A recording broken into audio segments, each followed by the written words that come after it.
오늘도 성령 충만을 사모하여서 이 기도의 자리에 나오신 귀한 성도님들을 환영하고 축복합니다. 사랑과 은혜가 풍성하신 하나님 아버지, 오늘도 말씀과 기도의 자리로 인도하여 주시니 참으로 감사드립니다. 이 새벽 하나님 앞에 나와 말씀 받고 기도하기 위해 모인 모든 하나님의 백성들 머리머리 위에 하나님의 풍성한 은혜와 복을 내려 주옵소서. 또한 바쁜 출퇴근길에도 새벽 방송을 들으며 어떻게든 말씀과 기도를 놓지 않으려 몸부림치는 귀한 성도들에게도 말씀의 은혜와 기도의 능력을 더하여 주옵소서. 우리 눈앞에 펼쳐지는 현상 이면에는 하나님의 뜻과 계획이 있음을 보게 하여 주시고, 하나님의 뜻과 계획이 무엇을 향하고 있는지, 또한 어떻게 이끌어가고 계신지를 깨닫는 귀한 이 새벽 되어질 수 있도록 인도하여 주옵소서. 믿음의 눈을 들어 하나님을 바라보게 하여 주시고, 모든 어려움들을 기도와 말씀으로, 신앙의 능력으로, 믿음으로 돌파해내게 하옵소서. 역사를 보면 알 수 있듯 교회는 핍박과 고통이 없었던 적이 없었음을 기억하게 하여 주옵소서. 신앙은 언제나 악의 세력과 충돌하며, 복음은 순교자들의 기도와 헌신과 피와 생명을 머금고 새로운 생명을 낳고 또 낳았음을 기억하게 하여 주옵소서. 특별히 새생명 축제를 준비하며 사탄은 비상사태를 선포하고 어떻게든 전도의 문을 막아서려고 할 것입니다. 하지만 우리에게는 기도의 능력이 있음을 기억하게 하옵소서. 하나님은 성도의 기도를 들으시고 크고 강한 능력의 손을 펴시사 역사하심을 믿습니다. 가족 구원이 이루어지게 하옵소서. 직장 동료와 친구와 이웃이 예수 그리스도를 만나게 하옵소서. 그리고 낙심하고 낙담하여 교회와 신앙에서 멀어져 버린 사랑하는 나의 지체들이 다시 돌아오는 은혜의 시간 되게 하옵소서. 천사 찬양대의 찬양을 기쁘게 받아주시고 복의 복을 더하여 주옵소서. 예수 그리스도의 이름으로 간절히 기도드립니다. 아멘. 오늘 하나님께서 우리에게 주시는 말씀은 사무엘하 16장 15절부터 23절까지의 말씀입니다. 구약 성경 489면에 있습니다. 사무엘하 16장 15절부터 23절까지의 말씀, 다 찾으셨으면 한 절씩 교독하실 때 살아계신 하나님의 음성 들으시기 바랍니다. 압살롬과 모든 이스라엘 백성들이 예루살렘에 이르고 아히도벨도 그와 함께 이른지라. 다윗의 친구 아렉 사람 후세가 압살롬에게 나아갈 때에 그에게 말하기를 왕이여 만세, 왕이여 만세 하니, 압살롬이 후세에게 이르되 이것이 내가 친구를 후대하는 것이냐, 내가 어찌하여 내 친구와 함께 가지 아니하였느냐 하니, 후세가 압살롬에게 이르되 그렇지 아니하니이다. 내가 여호와와 이 백성 모든 이스라엘의 택한 자에게 속하여 그와 함께 있을 것이니이다. 또 내가 이제 누구를 섬기리까? 그의 아들이니까 내가 전에 왕의 아버지를 섬긴 것 같이 왕을 섬기리다 하니라. 압살롬이 아히도벨에게 이르되 너는 어떻게 행할 계략을 우리에게 가르치라 하리니, 아히도벨이 압살롬에게 이르되 왕의 아버지가 남겨두어 왕궁을 지키게 한 후궁들과 더불어 동침하소서. 그리하면 왕께서 왕의 아버지가 미워하는 바 됨을 온 이스라엘이 들으리니 왕과 함께는 모든 사람의 힘이 더욱 강하여지리다 하니라. 이에 사람들이 압살롬을 위하여 옥상에 장막을 치니 압살롬이 온 이스라엘 무리의 눈앞에서 그의 아버지의 후궁들과 더불어 동침하니라. 다 함께 읽겠습니다. 그때 아히도벨이 베푸는 계략은 사람이 하나님께 물어서 받은 말씀과 같은 것이라. 아히도벨의 모든 계략은 다윗에게나 압살롬에게나 그와 같이 이겨졌더라. 아멘. 마음의 문제, 은혜의 해답. 마음의 문제, 은혜의 해답이라는 제목으로 말씀을 선포하도록 하겠습니다. 다윗은 피난을 떠나면서 자신의 친구인 후세를 예루살렘 성에 남겨두게 됩니다. 그 이유는 압살롬에게 투항한 척 하면서 그의 동태를 살피고 다윗에게 그 모든 것을 알리게 하기 위함이었습니다. 후세는 다윗에게 신실한 친구이자 뛰어난 전략가였습니다. 압살롬은 자신을 따르는 무리들과 함께 이제 예루살렘에 입성하게 되는데요. 거기에는 아히도벨도 함께하게 됩니다. 이때 후세는 압살롬에게 나아가면서 이렇게 말합니다. 왕이여 만세, 왕이여 만세. 압살롬의 왕권을 인정한다는 말이자 당신의 통치 아래 내가 순종하겠다라는 뜻을 포함하고 있습니다. 압살롬은 후세가 아버지 다윗과 친분이 깊다는 사실을 이미 알고 있었기 때문에 처음에는 후세를 믿지 못합니다. 그래서 압살롬은 후세에게 내가 어찌하여 내 친구 즉 다윗과 함께 가지 아니하였느냐라고 묻습니다. 이에 후세는 다윗으로 하여금 받았던 그 대답, 바로 내가 여호와 이 백성 모든 이스라엘 택한 자에게 속하여 그와 함께 있을 것이니이다. 또 내가 이제 누구를 섬기리까? 그의 아들이 아니니까 내가 전에 왕의 아버지를 섬긴 것 같이 왕을 섬기리다 라는 이 대답을 하게 됩니다. 압살롬의 이 전략가 아히도벨의 모략을 피하기 위해서는 이 후세라는 또 전략가가 필요했는데요. 결국엔 이 후세는 위장 전술을 통해서 바로 압살롬에게 다가가게 됩니다. 이 왕권을 인정하는 척하면서 또한 충성을 맹세하는 척하면서 압살롬의 경계심을 누그러뜨리려 한 것이죠. 이 뛰어난 전략가 후세는 실력과 인품을 갖춘 인물이었습니다. 그가 다윗에 대한 충성심만 있었더라면, 아무런 실력이 없었더라면 압살롬은 후세를 곁에 두려고 하지 않았을 것입니다. 하지만 그는 뛰어난 인재였기 때문에 아직 충성심에 대한 의무는 남아 있었지만 그를 곁에 두기로 압살롬은 결정합니다.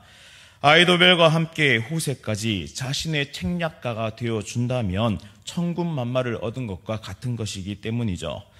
하지만 후세가 단지 뛰어난 전략가였기 때문에, 그가 뛰어난 인재였기 때문에 압살롬이 그를 등용하게 된 것은 아닙니다. 아직까지도 압살롬에게는 그를 향한 의심의 눈초리가 있었습니다. 따라서 결정적으로 하나님께서 이 사건 가운데 개입하고 계심을 우리는 말씀을 통해 발견할 수 있습니다. 오늘 우리가 살펴본 이 본문 뒤에 이어서 계속 말씀을 읽어보시면 하나님께서 압살롬이 후세를 신뢰하는 쪽으로 계속적으로 이끌어가고 계신다라는 사실, 하나님의 크고 보이지 않는 그 능력의 손이 역사하고 계심을 우리는 발견하게 됩니다. 하나님이 이처럼 모든 상황과 사건을 주관하셔서 하나님의 뜻을 이루어 가시는 분이십니다.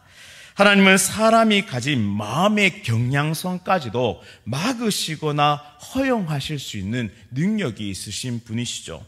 예를 들어 출애굽 기사에서 바로의 그 완악한 마음을 허용하심으로, 그냥 내버려 두심으로 모든 구원의 역사, 출애굽의 역사를 이루어 가셨습니다. 이것을 신학적 용어로 유기라고 합니다. 신자는 예수 그리스도를 영접할 때 악을 향해서 치닫던 죄의 경향성을 벗어날 수 있는 그런 은혜를 부여받습니다. 거듭남을 통해 우리가 모든 악을 향하던 그 의지마저도 선을 향하도록 바꿔놓으신 것이죠. 쉽게 설명하자면 죄를 죄인 줄도 모르고 살아가던 인생에 하나님의 강력한 은혜가 임하게 되면 그 비로소 죄가 무엇인지를 깨닫게 된다는 사실입니다. 이제는 하나님의 말씀 앞에 순종하고 선을 행하고자 하며 죄의 법이 가진 권세를 거스릴 수 있게 된다라는 사실이죠. 죄에 순종하지 않고 피 흘리기까지 싸우며 말씀에 순종하는 진실로 거룩한 마음이 하나님의 은혜로부터 출발한다는 사실입니다.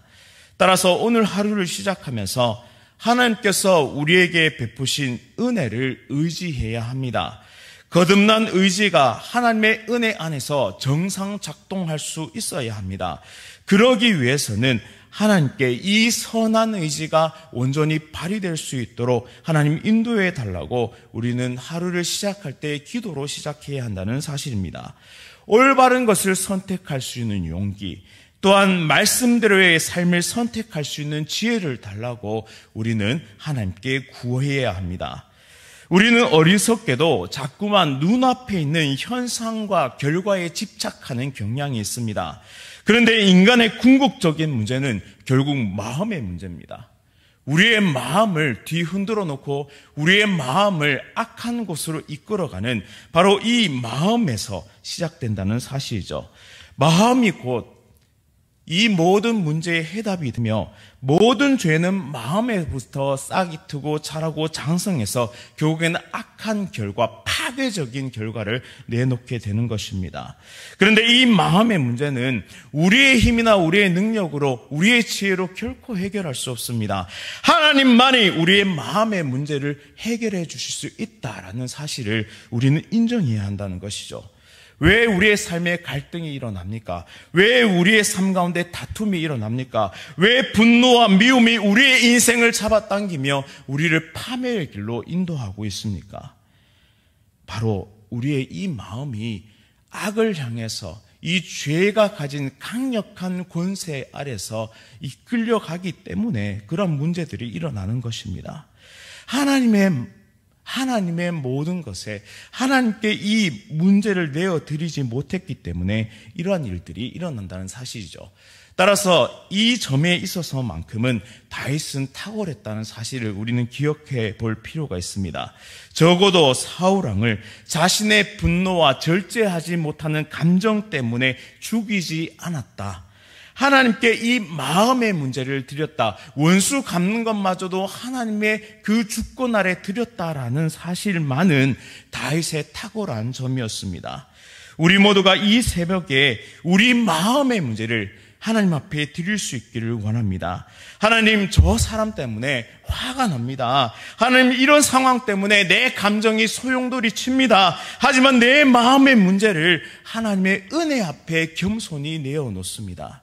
이 시간 나를 다스려 주시고 나를 인도하여 주십시오라고 겸손하게 기도하면서 성령 하나님의 인도하심을 통해 이 마음의 문제를 은혜의 해답으로 풀어내는 기도의 거룩한 용사들이 되어지시기를 간절히 바랍니다. 이제 20절부터는 압살롬이 아히도벨에게 앞으로 어떤 계략을 활용해야 할지 묻습니다. 이 아히도벨은 매우 인본적이며 사악한 계책을 내어놓게 되죠. 다윗이 남겨둔 후궁들과 더불어 동침하라라는 계략을 내어놓습니다. 당시 문화에서는 정복자가 피정복자의 아내나 첩을 취하는 것이 자신의 힘과 지배력을 나타내는 어떤 상징적인 행위와도 같았습니다. 그리고 아버지의 여인들을 취함으로써 아버지 다윗과 완전한 단절을 시도하게 되는 것이죠. 만약 다윗이 언제든 돌아올 수 있고 압살롬과 언제든 화해할 수 있다라는 사실이 존재한다면 압살롬의 부하들은 그를 전폭적으로 지지할 수가 없습니다. 왜냐하면 다윗이 다시 돌아올 수 있다면, 다윗이 그 모든 상황을 다시 장악할 수만 있다면 결국에는 그들이 징계를 받게 될 것이기 때문입니다. 하지만 부자간의 연을 완전히 끊어버리고 다윗과 결별하게 만든다면 다윗이든 압살롬이든 어느 한쪽에 서야 하는 바로 노선을 정할 수밖에 없다는 사실이죠. 따라서 내부 조직의 결속력을 강화시키고 압살롬에 대한 충성심을 강화시키기 위한 방책으로서 이렇게 냉철하고도 잔혹한 계략을 아히도벨이 내어놓게 된 것입니다. 하지만 율법은 분명하게 아버지의 여인과 동침하는 것을 금하고 있습니다. 르우벤도 서모와 동침함으로써 징계를 받았고 장자의 권한을 잃었다는 사실을 우리는 성경을 통해 발견하게 됩니다. 따라서 이는 지극히 악하고 더러운 계략이었습니다. 그런데 압살롬은 아히도벨의 계략을 따라 서슴없이 그대로 행하게 됩니다. 이 아히도벨의 계략은 절대적인 권위를 가지고 있었습니다. 압살롬에 의해 자행되었던 이 악한 일은 다윗에게 주어진 징계, 다시 말해 백주 데낫에 너의 아내를 빼앗아 이웃에게 주겠다는 이 징계의 실현이자 결국 이 관계의 파괴를 가져오는 그런 죄악된 일이었습니다. 이 악한 계책을 내놓은 아히도벨과 조금의 망설임도 없이 이 계략을 실행하는 압살롬의 모습에서 목적을 이루기 위해 수단과 방법을 가리지 않는 맹목적인 이 악한 인생의 모습을 우리는 발견하게 됩니다. 목표를 위해 악한 일도 서슴지 않는 것은 완전한 승리를 얻을 수 없도록 만듭니다.